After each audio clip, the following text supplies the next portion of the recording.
एक हरे भरे छोटे से भारतीय गांव में नदी के किनारे एक गरीब धोबी रहता था।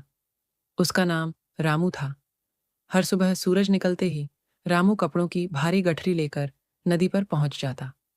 ठंडे पानी में खड़े होकर वह पत्थरों पर कपड़े पटक पटक कर धोता।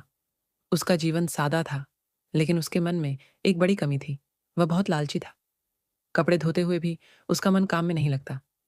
वह अक्सर नदी की लहरों को देखते हुए सोचता, मैं रोज इतनी मेहनत करता हूँ, फिर भी गरीब हूँ। काश मुझे कहीं से बहुत सारा पैसा मिल जाए। एक दिन जब रामू नदी किनारे कपड़े धो रहा था, तभी उसकी नज़र कीचड़ में फंसे एक पुराने थैले पर पड़ी। उसने जिज्ञासा से थैला उठाया और जैसे ही खोला, उसकी आंखें चमक उठीं। थैले में सोने के चमकते सिक्के भरे हुए थे। धूप की रोशनी में वे सिक्के किसी जादू की तरह चमक रहे थे। रामू खुशी से उछल पड़ा। आज मेरी किस्मत खुल गई, वह बोला। उसने सोचा कि अब उसे कभी मेहनत नहीं करनी पड़ेगी, लेकिन यही खुशी धीरे धीरे लालच में बदल गई। रामू रोज नदी में सोना ढूंढने लगा। उसने कपड़े धोना कम कर दिया। गांव वालों के कपड़े गंदे और खराब होने लगे। लोग शिकायत करने लगे, पर रामू को किसी की परवाह नहीं थी। एक दिन नदी के पास एक शांत और ज्ञानी साधु बाबा आए।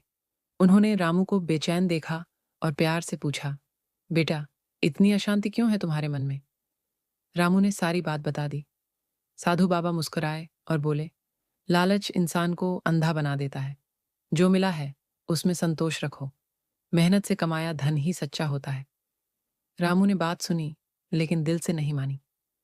अगले दिन लालच में वह नदी के गहरे हिस्से में चला गया।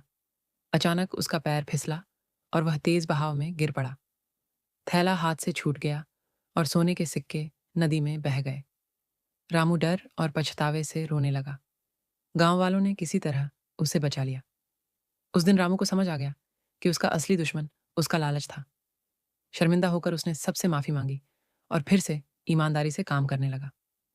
अब वह मन लगाकर कपड़े धोता और संतोष से जीने लगा। धीरे धीरे गांव वालों का भरोसा वापस आ गया। रामू अब गरीब था, लेकिन खुश और शांत था।